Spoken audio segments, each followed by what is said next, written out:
Why are people so surprised when they find out that there are Israelite tribes all throughout Africa who've maintained the culture, the traditions, the customs, the spiritual practices of our ancestors from the first temple period, who are part of those 10 exiled tribes of Israel, and also who are still part of the other 2.5 tribes who maintained or who remained in Judea? Why are people so surprised when they hear about that? Jews, Judaism, Jewish. These were all terms the Sefwis tell me they found out much later. So how did Jewish customs make their way here without the Jewish label? I believe the Jews in Ghana are the lost tribe, the lost 10 tribes of Israel. My name is Ashriel Moore, and I'm the ambassador of the African Diaspora Collective right here in Israel. So today I want to share a video with you all of a woman who went out and who had found the Sefwi Jews in Ghana, as they're called, right? Sefwi Jews. These are Israelite tribes who had maintained the Israelite traditions and customs as they have been. They know about their migration pattern from Israel all throughout North Africa, and then jumping down from Northwest Africa down the Niger River, and then settling in Senegambia, and then finding their way down into Ghana and settling there. Why is it so surprising for people? I mean, it's like, whoa, where did these people come from? I mean, we're only talking about the fact that Israel is part of Africa, northeastern Africa. The only thing that separates Israel and the Sinai Peninsula from mainland Egypt is the man-built Suez Canal that was finished in 1869 after they started in 1859. We're only talking about the fact that Israel sits on the African tectonic plate. We're only talking about the fact that wherever you read about the original people who resided here in this region, we're talking about Israelites, we're talking about Canaanites, we're talking about Egyptians or Kemetic peoples, and we're also talking about Ethiopians or Cushites. Now, obviously, all of these people are people of African ancestry. I mean, that's a known fact. I don't think that we even need to debate that. Why? Because if we say that Abraham is the father, right, of the Israelites or of the Hebrew nation, well, Abraham, they said he came from Ur of the Chaldeans, right, was Sumerian people. Now, these Sumerian people, clearly we know that they were also people of African ancestry. They refer to themselves in all of their documents on, the sculptures and things like that as the black-headed people, not black-headed in terms of black hair, but skin color, right? The majority of these people had migrated about 60,000 years ago from East Africa into that region. They began to populate this area where people call today the Levant, or they were the Levantine people, right? But then you also had all of the Europeans who had come in from Greece, from Rome, right, who had cohabitated with the people here in this region, and also people who had come from the east, right, who were brown-skinned people, who also intermixed with the people of this region. And then you see people who look more European, people who look brown-skinned, Arabian people came in as well. So all of these people had come in, but they were not they were not indigenous to this area. Right? But when you talk about the Israelites, because this is what the majority of the people are referring to when we talk about the Israelites, when we talk about those tribes who migrated from here, when we talk about the ones that you called the lost tribes, these people were made up from what was called a mixed multitude. A mixed multitude of who? A mixed multitude of tribes from Egypt. Right, from within Egypt. Because if you say, according to the biblical narrative, that 70 people went down, Abraham and all of his people were 70 people. They went down into Egypt. They spent 430 years there. When they left out, there were 600,000 people, according to the biblical narrative. So that means that 600,000 men alone, but there were about 2 million people altogether.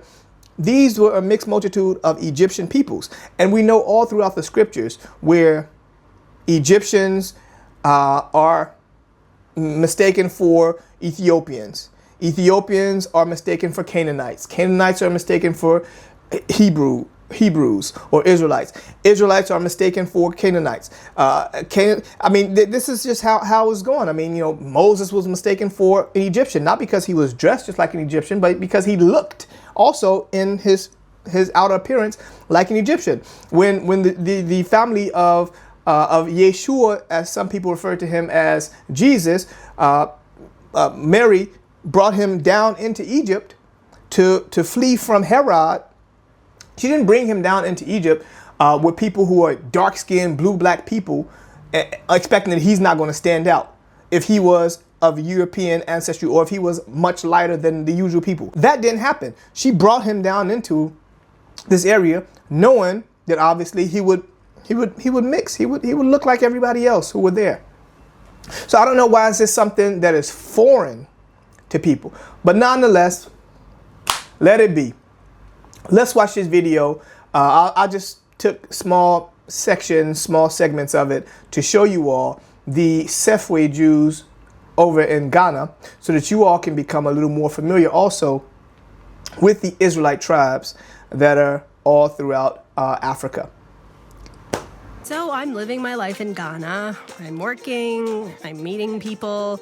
Everyone is really welcoming. But then I realized the Jewish New Year is just around the corner.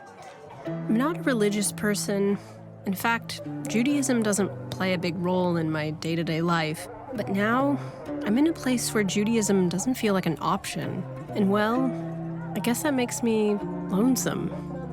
The thought of finding another Jew, never mind Jews, seems impossible. We came out with 3 religions, only 3. Which the one? traditional Islamic and the Christian. Yeah. Of course, Mimi who be that? 5. You know 5 Jews? Yeah, 5. More than 5. 5 Jews. For me, it's white people's religion, and they are born into it.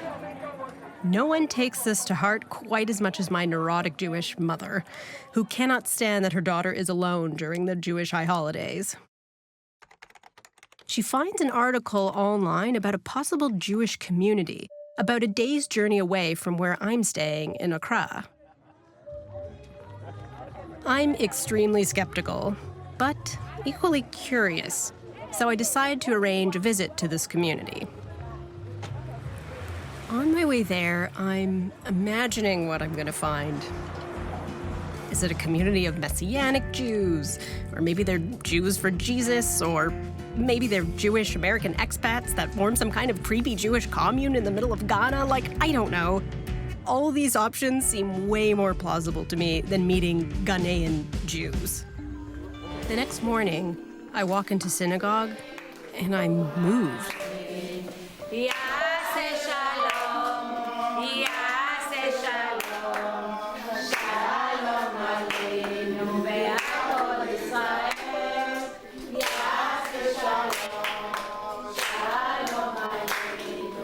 I don't know what it is, whether it's the mix of the foreign and the familiar, or hearing prayers and tunes that I've grown up with in a place that I least expected it. Here's this community. It's not like they have a Jewish community center in their backyard, and they're practicing Judaism. It's pretty incredible.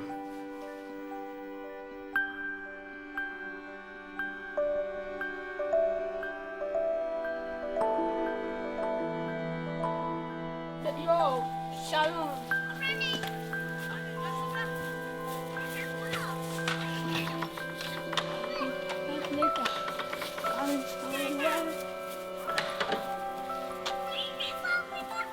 On my visit, I meet a few people in the community, but one guy stands out to me. So, why don't you start by introducing yourself?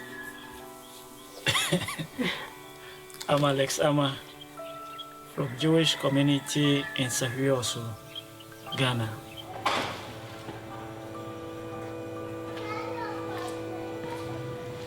My dream is to become a full rabbi to my community.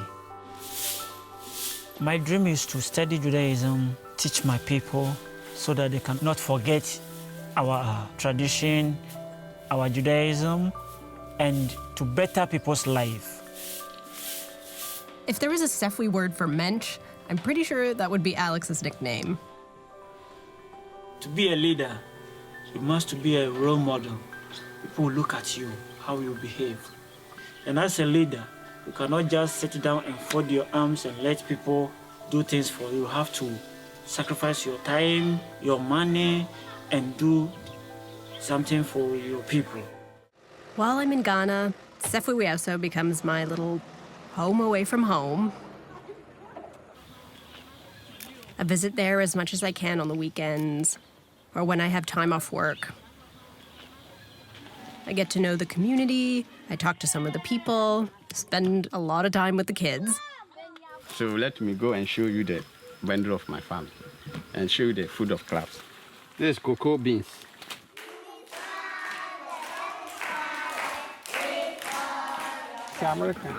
What's his name? All the while, my mind is bombarded with questions about their story. And the more I find out, the more confused I am about their Judaism. The first thing I learn is that the Sefwis don't actually see themselves as native to this land.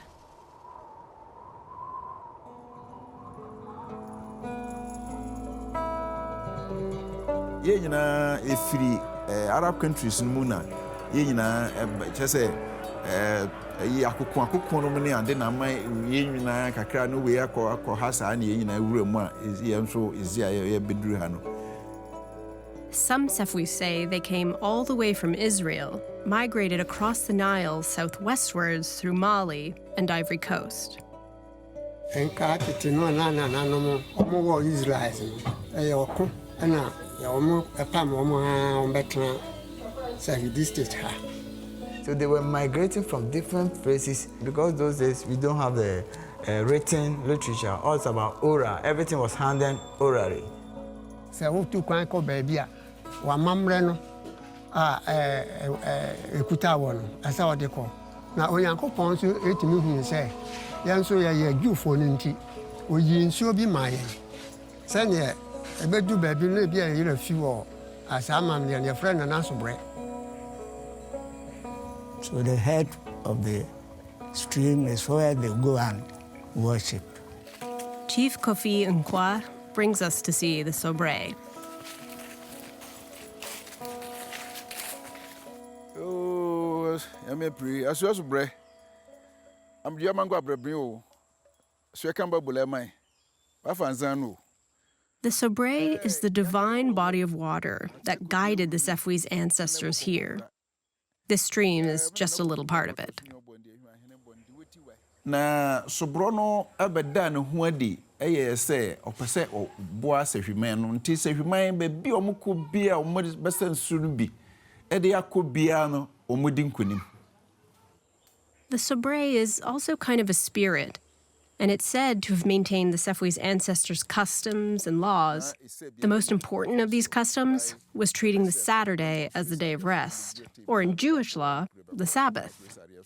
And say ememene da de ye nsuo no da ye ememene da ye nkwa has teteno ye nkwafum say jasefo no edu sabata na omko rounds wa we adwuma no obekofum a wo ba no na ya chiw ye de wakọ akura ho hene no for witness ye twes kama na wotua.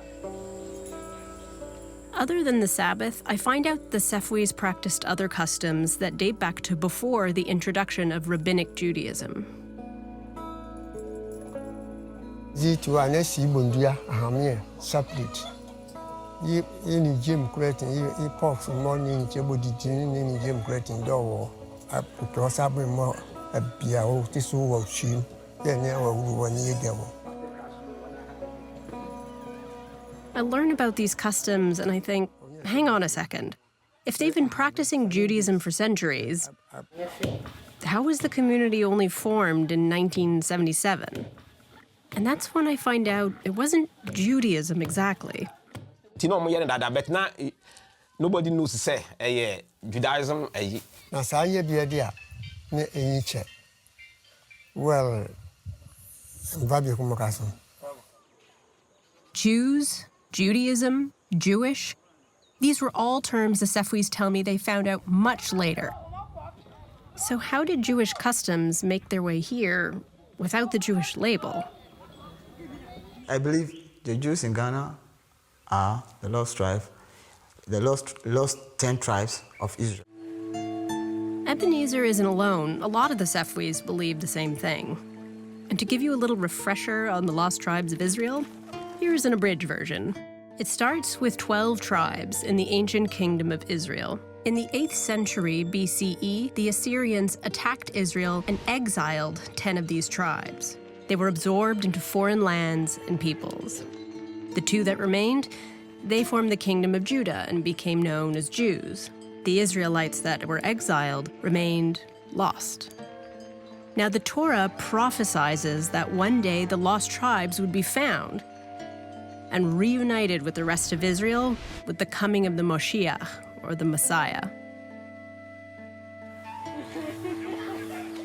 So, my question is, could the Sefwis be descendants of one of these lost tribes? I think I know someone who might have the answer. His name is Dr. Tudor Parfit. He's a renowned historian and adventurer who specializes in the study of Jewish communities in Africa, Asia, and the Americas. He even traced the Jewish heritage of the Lemba, a group of South African Jews. And where else do you find an expert in ancient Jews but in Miami, capital of the retired Jew?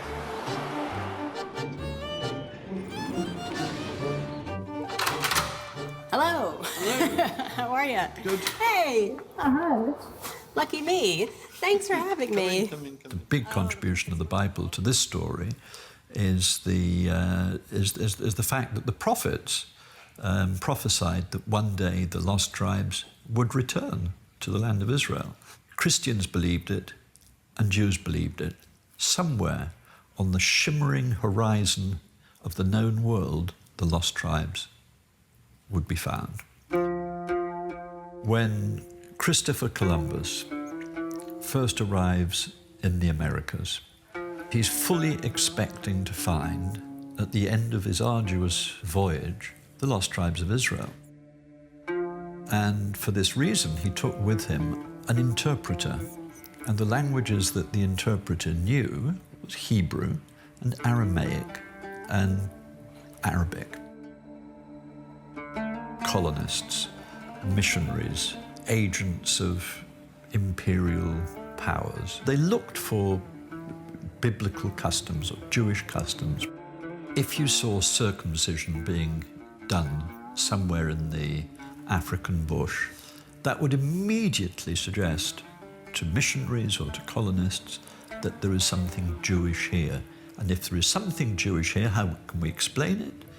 Well, we can only explain it because the lost tribes must have arrived here. I wonder if the lost tribes story was something introduced to the Sefwis' ancestors through colonialism that then became a way to explain their origins. But what if the Sefwis are descendants not of the lost tribes, but like a lost tribe of wandering Jews? Tudor points me in the direction of a researcher looking into the Sefwis' origins, and here's what I find out. It's possible the Sefwis were descendants of Sephardi Jews from Morocco who migrated south to flee persecution or engage in trade. Or their customs could have come from Portuguese Jews working in colonial settlements along the coast. In either case, Jews often kept their identity a secret to protect themselves from discrimination, which could explain why the Sefwis kept the Jewish customs but not the Jewish name. And it would be another few hundred years before they would find out that name.